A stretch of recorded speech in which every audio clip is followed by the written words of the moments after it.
अस्सलाम वालेकुम। 9th class क्या हाल है। उम्मीद है आप सब अपने अपने घरों में ठीक होंगे और खूब अच्छे से दिल लगाकर स्टडी कर रहे होंगे।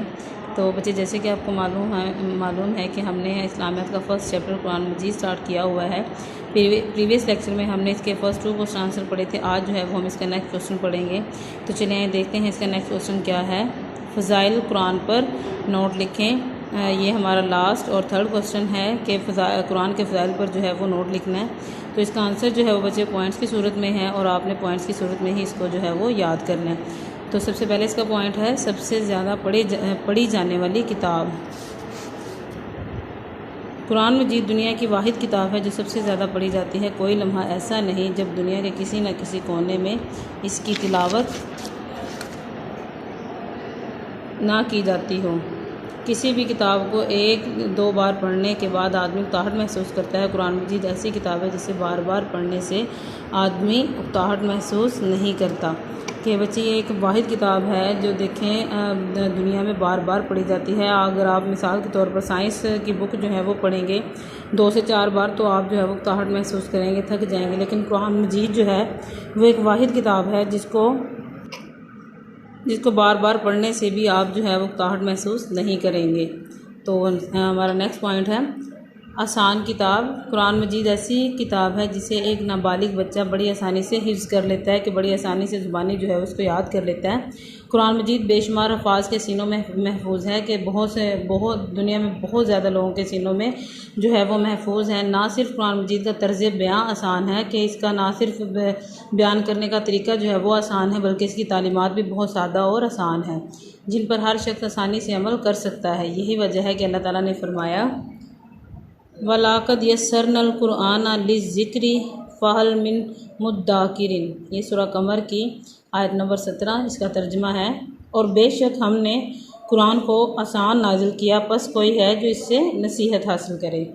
कि कुरान मजीद जो है वो बच्चे बहुत ही आसान किताब है। इसकी तालीमात जो है वो भी बहुत ही सादा और आसान है, जिस पर हर शख्स जो है वो आसानी से अमल कर सकता है। नेक्स्ट हमारा पॉइंट है ज़िंदा ज़ुबान। कुरान मजीद को नाजिल हुए तकरीबन 1500 साल का अरसा गुजर चुका है।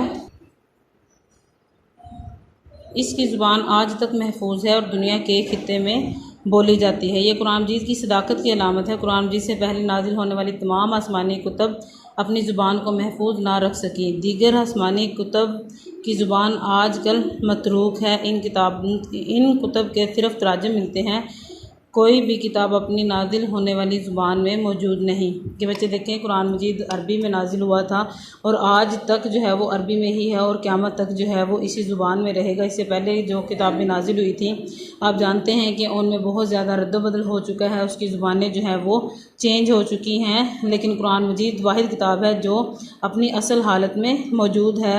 इसको नाजिल हुए तकरीबन जो है वो 1500 साल का अरसा गुजर चुका और क़यामत तक जो है इसमें किसी भी किस्म की कोई तब्दीली नहीं आएगी। उसके बाद नेक्स्ट हमारा पॉइंट है तहरीफ से पाक किताब।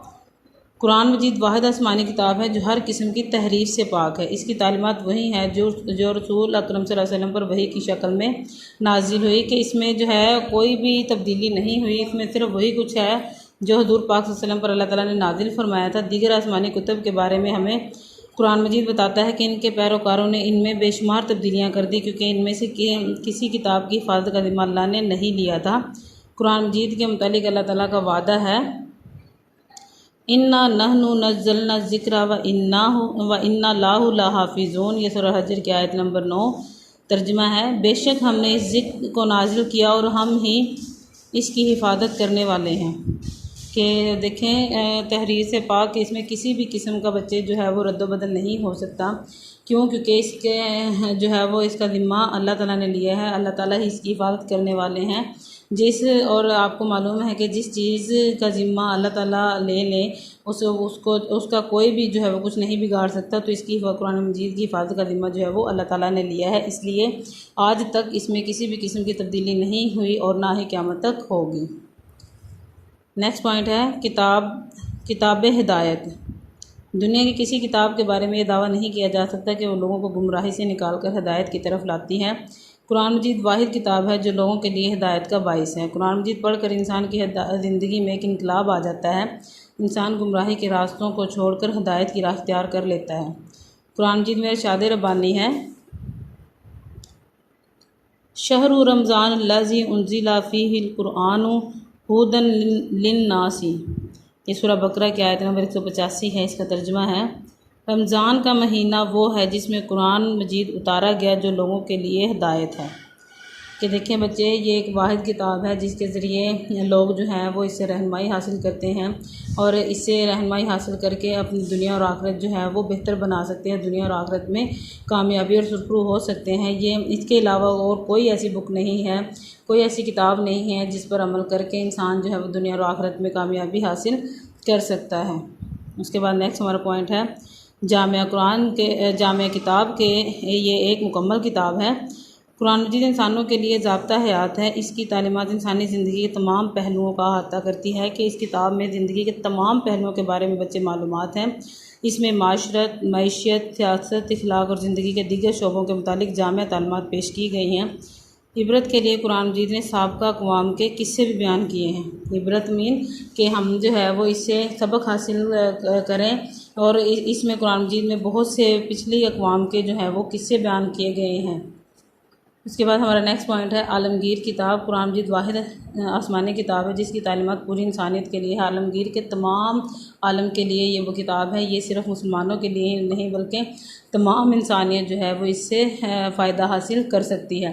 कुरान मजीद से पहले नाज़िल होने वाली कुतुब की तालीमात एक ख़ास कौम या ख़ास इलाके तक महदूद थी। कुरान ने या अय्युहन्नास, ए लोगो कहकर पूरी इंसानियत से खिताब किया है, चाहे वो दुनिया के किसी भी कोने में आबाद हों।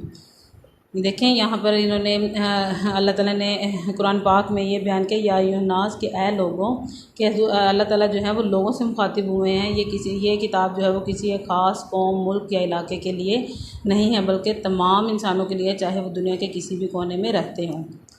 उसके बाद नेक्स्ट हमारा पॉइंट है, तिलावत कुरान का अजर। कि कुरान की तिलावत करने का अजर क्या है। दुनिया में बेशुमार कुतुब मौजूद हैं जिन्हें रोज़ाना लोग पढ़ते हैं। इन कुतुब की तिलावत पर इन्हें किसी किस्म के अजर की नवीद नहीं सुनाएगी कि किसी किस्म के अजर की खुशखबरी जो है वो नहीं सुनाएगी। कुरान मजीद ऐसी किताब है जिसके पढ़ने से अल्लाह ताला इंसान के नामा माल में नेकियों का इजाफ़ा करते हैं। हदीस शरीफ में आता है कि कुरान मजीद के हर हरफ की तिलावत पर 10 नेकियां मिलती हैं। अलिफ लाम मीम एक हरफ नहीं बल्कि 3 हरफ हैं, यानी अलिफ लाम मीम की तिलावत पर 30 नेकियां मिलती हैं जो उखरवी कामयाबी के लिए बहुत ज़रूरी हैं।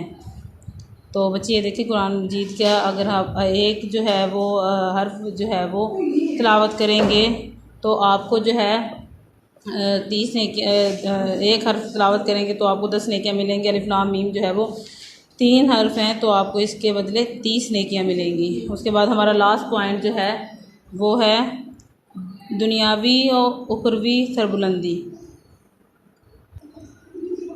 कुरान मजीद पर अमल के नतीजे में अल्लाह ताला इंसान को दुनिया और आखिरत दोनों में सरबुलंदी अता करता है। इस किताब से मुँह फेरने वाले हमेशा ज़लील व ख्वार होते हैं। तारीख़ गवाह है कि मुसलमान जब तक कुरान की मजीद की तालीमात पर अमल करते रहे दुनिया में गालिब रहे। जब इन्होंने इसकी तरफ से मुँह मोड़ा तो इज़्ज़त और सरबुलंदी से महरूम हो गए। ये बात नबी करीम सल्लल्लाहु अलैहि वसल्लम ने पहले ही इरशाद फरमा दी थी कि अल्लाह ताला बहुत सी कौमों को इस कुरान की वजह से सरबुलंदी अता फरमाएगा और बहुत सी दूसरी कौमों को इससे गफलत की वजह से गिरा देगा। कि बच्चे देखें, दुनिया और आखिरत में सरबुलंदी जो है वो हम इसी सूरत में हासिल कर सकते हैं जब हम कुरान की तालीमात पर अमल करेंगे। तो हज़ूर पाक सल्लल्लाहु अलैहि वसल्लम ने ये बात पहले ही फरमा दी थी कि कुरान मजीद पर अमल जब तक मुसलमान कुरान मजीद की तालीमात पर अमल करेंगे सरबुलंदी और जो है कामयाबी इनके कदम चूमेंगी। लेकिन जैसे ही इन्होंने कुरान की तालीमात को छोड़ा तो वो ज़लील व ख्वार हुए। तो बच्चे ये एक वाहिद किताब है जिससे अल्लाह ताला जो है वो बहुत सी कौमों को सरबुलंदी अता करेगा और इससे मुँह पे फेरने वालों को जो है वो गिरा देगा। तो ये बच्चे हमारा लास्ट क्वेश्चन था। हमारा ये चैप्टर कंप्लीट हो गया। आपने इस क्वेश्चन को अच्छे से याद करना है, याद करके नोटबुक पे राइट करना है। उसके बाद आपने देखें यहाँ पर आपके मारूजी सवालात में जो MCQs दिए गए हैं और उसके अलावा आपके जो शॉर्ट क्वेश्चन आंसर हैं ये आपके सारे MCQs हैं। उसके बाद आपके इसी चैप्टर से रिलेट जो है वो शॉर्ट क्वेश्चन आंसर हैं। आपने इनको भी अच्छे से याद करना है और याद करने के बाद राइट करके जो है वो आपने ग्रुप में शेयर करना है। इंशाल्लाह नेक्स्ट लेक्चर में मिलेंगे, तब तक के लिए इजाज़त दीजिए। अल्लाह हाफिज़।